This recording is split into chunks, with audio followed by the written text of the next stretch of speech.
Selamat siang saya ucapkan kepada Bapak Yosef Barita Sarmanik selaku dosen pembimbing saya dan kepada Ibu Santi Agustina Manalu selaku dosen penguji saya pada sidang tugas akhir dengan judul Penilaian Siklus Hidup Sosial atau Social Life Cycle Assessment terhadap Bandar Udara Internasional Silangit. Adapun latar belakang pemilihan topik ini adalah sesuai dengan Keputusan Menteri Perhubungan Republik Indonesia nomor KP 821 tahun 2017 tentang penerapan Bandar Udara Internasional Silangit sebagai akses transportasi dalam mendukung program prioritas pariwisata.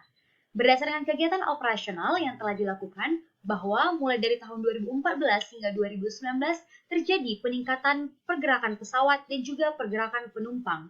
Sehingga peneliti ingin melakukan identifikasi dampak sosial yang ditimbulkan terhadap setiap pemangku kepentingan guna memberi gambaran sejauh mana Bandar Udara Internasional Silangit berkontribusi terhadap pembangunan berkelanjutan dari segi sosial. Berikut merupakan tujuan daripada penelitian ini, yakni untuk melakukan analisis terhadap pemangku kepentingan, analisis dampak sosial, dan memberikan rekomendasi strategi terhadap pemangku kepentingan. Adapun metodologi penelitian yang digunakan adalah analisis pemetaan pemangku kepentingan, proses pembobotan, pengukuran yang dilanjutkan scoring, kemudian dihasilkan penilaian siklus hidup sosial. Teknik sampel yang digunakan adalah untuk pembobotan, respondennya adalah para ahli dengan teknik proportional sampling dan quoting sampling. Untuk pengukuran, respondennya adalah pemangku kepentingan yang berlandaskan pada UNEP Setak 2009 dengan teknik purposive sampling yang berlandaskan pada Gay-NDL 1992. Berikut merupakan hasil pemetaan pemangku kepentingan yang telah dilakukan. Proses pengolahannya adalah dengan berlandaskan pada Galbraith 1983 yang diacu pada Reed et al. 2009. Untuk kuadran key player yang memiliki pengaruh serta kepentingannya yang tinggi dengan label 1 hingga 9 sebagai berikut. Untuk kuadran subjek yang memiliki pengaruh yang rendah namun kepentingannya tinggi adalah dengan label 10 hingga 12 sebagai berikut. Untuk crowd yang memiliki pengaruh serta kepentingannya yang rendah adalah dengan label 13 hingga 15 sebagai berikut.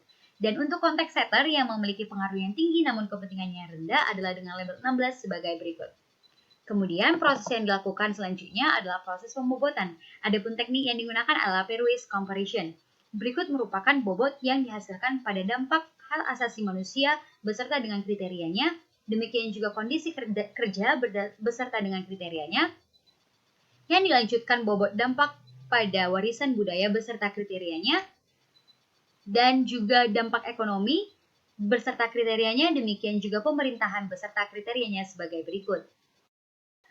Proses yang dilakukan selanjutnya adalah pengukuran. Pengukuran dilakukan dengan cara mengidentifikasi harapan dan kenyataan daripada pemangku kepentingan.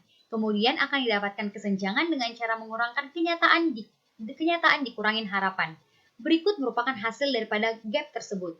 Di mana jikalau gapnya lebih besar dari 0 mengindikasikan bahwa kesenjangan melebihi dari harapan. Jikalau gapnya sama dengan 0 berarti mengindikasikan kenyataan sama dengan harapan. Jikalau gapnya lebih kecil dari 0 mengindikasikan bahwa kenyataan tidak sesuai dengan harapan. Berdasarkan hasil berikut dapat diperhatikan bahwa seluruh kategori telah memiliki gap lebih besar sama dengan 0 kecuali untuk label C5 yakni kondisi hidup yang aman dan sehat yang bernilai negatif, demikian juga dengan label C8 yakni transparansi isu sosial dan lingkungan, demikian juga dengan label D4 yakni konflik horizontal.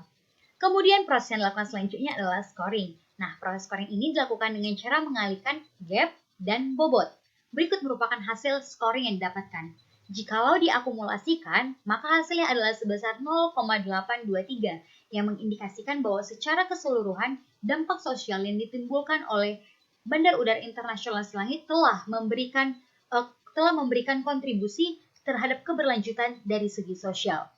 Berikut merupakan interpretasi dari kesenjangan yang didapatkan sebelumnya dalam bentuk radar chart. Dapat dilihat bahwa seluruh kategori telah berada pada batas netral yang berarti memenuhi target dan mencapai batas toleransi dan juga bahkan ada yang sudah mencapai batas maksimum yang berarti telah melebihi dari standar. Adapun teknik pengkategoriannya adalah dengan melakukan klasifikasi sebagai berikut. Kemudian dilakukan analisis daripada setiap kategori dan kriterianya. Untuk kategori hak asasi manusia beserta dengan kriterianya, adapun selain peneliti melakukan observasi dan wawancara secara langsung, dilakukan juga pengkajian mendalam kepada berbagai pihak seperti pihak pengelola bandara, pihak kebandarudaraan dan juga pekerjanya. Di mana untuk kriteria bebas dari anak di bawah umur, kesenjangannya adalah sebagai berikut. Karena adanya penerapan Undang-Undang Nomor 13 Pasal 68 tentang ketenagakerjaan, yakni pengusaha dilarang mempekerjakan anak. Selanjutnya, untuk kriteria bebas dari kerja paksa, kesenjangannya adalah 0 karena kinerjanya sesuai dengan job desk yang telah disepakati.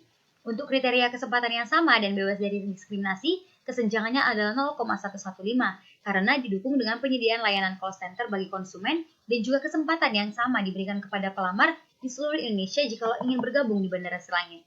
Untuk kategori kondisi kerja, di mana dalam melakukan analisis ini sama teknik yang digunakan dengan hak asasi manusia yang telah dipaparkan sebelumnya. Untuk kriteria kebebasan berserikat dan perundingan bersama, kesenjangannya adalah sebagai berikut karena bebas menyatakan pendapat melalui rapat rutin dan pada waktu yang tidak ditentukan. Dan selanjutnya adalah untuk kriteria gaji yang wajar memiliki kesenjangan sebagai berikut karena penerimaan gaji layak dan sesuai dengan upah minimum Kabupaten Tapanuli Utara. Selanjutnya untuk kriteria jam kerja yang layak, kesenjangannya adalah sebagai berikut karena menerapkan Undang-Undang Nomor 13 Tahun 2003 tentang Ketenagakerjaan Pasal 77B di mana maksimum kerja adalah 40 jam. Untuk kriteria kesehatan dan keselamatan kerja, kesenjangannya adalah sebagai berikut karena memiliki divisi yang concern di dalam bidang ini, yakni Risk and Quality Control. Di samping itu juga didukung dengan penyediaan fasilitas yang mendukung sesuai dengan kinerja. Untuk kriteria perlindungan atau jaminan sosial, kesenjangannya adalah sebagai berikut karena adanya penyediaan fasilitas pelindung dan juga memberikan BPJS kepada pekerja.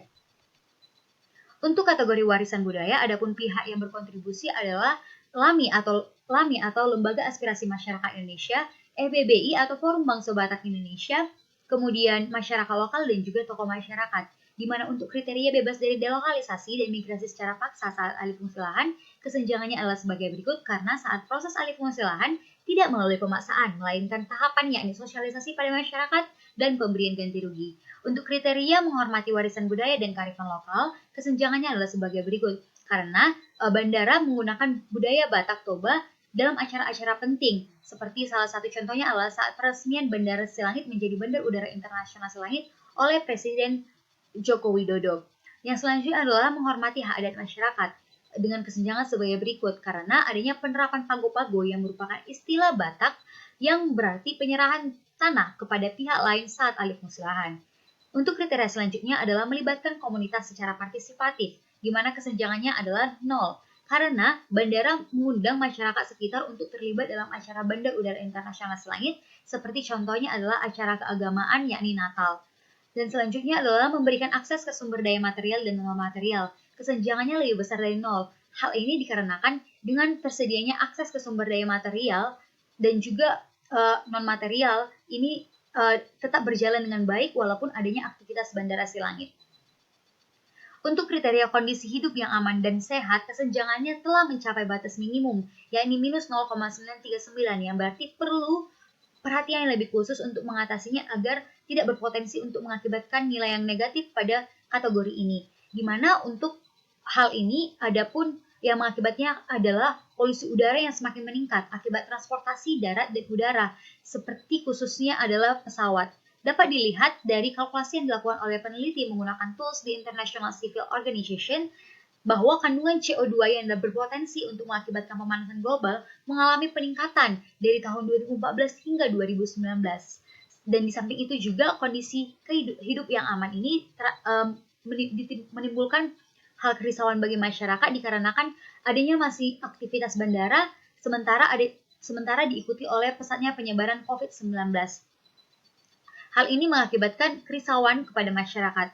Selanjutnya untuk kriteria transparansi isu sosial dan lingkungan, kesenjangannya adalah minus 1,182 yang berarti mengindikasikan telah mencapai batas minimum sehingga juga memerlukan perhatian lebih khusus. Hal ini dikarenakan minimnya informasi terkait isu sosial dan lingkungan yang disebarkan oleh Bandar Udara Internasional Silangit kepada publik. Untuk kategori dampak ekonomi, adapun pihak yang berkontribusi adalah masyarakat, tokoh masyarakat, pihak bandara, dan juga Dinas Perhubungan Kabupaten Tapanuli Utara. Di mana untuk kontribusi terhadap pekerja lokal kesenjangannya adalah sebagai berikut. Hal ini dikarenakan Bandar Udara Internasional membuka kesempatan kerja kepada semua pihak termasuk masyarakat lokal.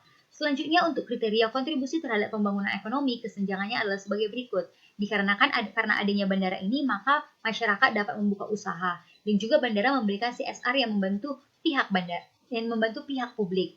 Untuk kontribusi terhadap ketahanan pangan, kesenjangannya adalah sebagai berikut. Karena dengan adanya bandara, tidak menghalangi akses ketersediaan pangan dan juga tidak menimbulkan ancaman kelaparan. Untuk kriteria konflik horizontal, kesenjangannya minus 0,967. Hal ini dikarenakan sesuai dengan keputusan Menteri Perhubungan nomor KP 1404 tahun 2018 tentang pergantian nama Bandar Udara Internasional Selangit yang memicu demonstrasi kepada masyarakat karena mengaku bahwa tidak menerima sosialisasi terkait pergantian nama tersebut. Di samping itu juga terjadi konflik alih fungsi lahan di mana masyarakat mengaku bahwa belum menerima ganti rugi. Selanjutnya adalah kontribusi terhadap transfer teknologi dan ilmu pengetahuan, di mana akibat adanya bandara, maka masyarakat dapat melakukan adaptasi penggunaan sistem teknologi terbaru. Sebagai contohnya adalah digitalisasi pada pembelian tiket. Kemudian untuk kategori pemerintahan, kesenjangannya adalah sebagai berikut, di mana ada pun pihak yang berkontribusi dalam kajian mendalamnya adalah Dinas Perhubungan Kabupaten Tapanuli Utara, masyarakat lokal, dan juga pihak ketiga seperti pihak swasta. Nah, untuk kriteria memperoleh dukungan publik terhadap keberlanjutan, kesenjangan adalah sebagai berikut. Karena memperoleh dukungan dari masyarakat lokal seperti partisipasi dalam berbagai acara, memperoleh dukungan dari pemerintah seperti pengaspalan jalan dan pemberian fasilitas pendukung seperti Dampri, memperoleh dukungan dari pihak swasta seperti kemauan untuk melakukan kerjasama. Dan untuk kriteria bebas dari korupsi, kesenjangan sebagai berikut, karena melakukan seluruh kinerja sesuai dengan standar operasional prosedur dan dengan adanya dukungan digital memicu rendahnya potensi melakukan korupsi karena transparansi. Berdasarkan pemaparan sebelumnya, maka dapat disimpulkan bahwa secara keseluruhan, dampak sosial dari kegiatan operasional Bandar Udara Internasional Selangit telah berkontribusi terhadap keberlanjutan dari segi sosial. Maka dari itu, setiap kegiatan yang bersifat membangun dan positif tersebut perlu untuk dipertahankan. Di samping itu juga, kegiatan-kegiatan tersebut perlu juga untuk ditingkatkan khususnya untuk kriteria-kriteria yang masih berada pada batas minimum agar keberlanjutan tersebut semakin optimal dan semakin meningkat. Di samping itu juga, melalui penelitian ini disarankan kepada beberapa pihak untuk melakukan hal-hal dan kegiatan sebagai berikut, di mana untuk key player disarankan untuk memberikan CSR ataupun Corporate Social Responsibility secara berkala kepada masyarakat. Kemudian melakukan penggalakan terhadap program sosial pelestarian alam, seperti penanaman pohon. Kemudian melakukan penggalakan juga terhadap transparansi isu melalui berbagai media. Dan juga menerapkan kebijakan protokol kesehatan sesuai dengan anjuran pemerintah dalam pencegahan coronavirus disease 19 yang semakin ketat dari waktu ke waktu. Selanjutnya, untuk subjek disarankan kepada pihak LSM untuk menyaring serta memperoleh informasi dengan akurat terkait bandara. Dan kemudian agar informasi tersebut dapat diketahui dan dapat dicerna dan tidak menimbulkan kesalahan dalam penerimaan oleh berbagai pihak. Kemudian semakin aktif untuk mengkomunikasikan aspirasi masyarakat yang didapatkan kepada pihak bandara guna untuk semakin memajukan bandara, khususnya untuk mendukung berjalannya program prioritas pariwisata sebagai salah satu tujuan daripada pendirian Bandara Selangit itu sendiri. Kemudian untuk crowd disarankan untuk memberikan dukungan publik terhadap kegiatan operasional Bandar Udara Internasional Selangit. Dan untuk contact setter disarankan untuk khususnya kepada media massa sebagai sumber informasi dalam memberikan informasi yang akurat dan terpercaya, seperti halnya dalam transparansi isu sosial dan lingkungan. Di samping itu juga menjadi media promosi untuk mendukung peningkatan layanan daripada Bandar Udara Internasional Selangit agar diminati oleh berbagai pihak, khususnya wisatawan. Dan kemudian untuk semakin aktif menginformasikan pencegahan, antisipasi, dan kerja nyata bandara dalam menghadapi coronavirus disease 19. Nah, demikian pemaparan daripada sidang tugas akhir saya pada kesempatan ini. Saya Gratia Suryani Sitorus dengan NIM 21S16016 mengucapkan terima kasih banyak dan salam hormat.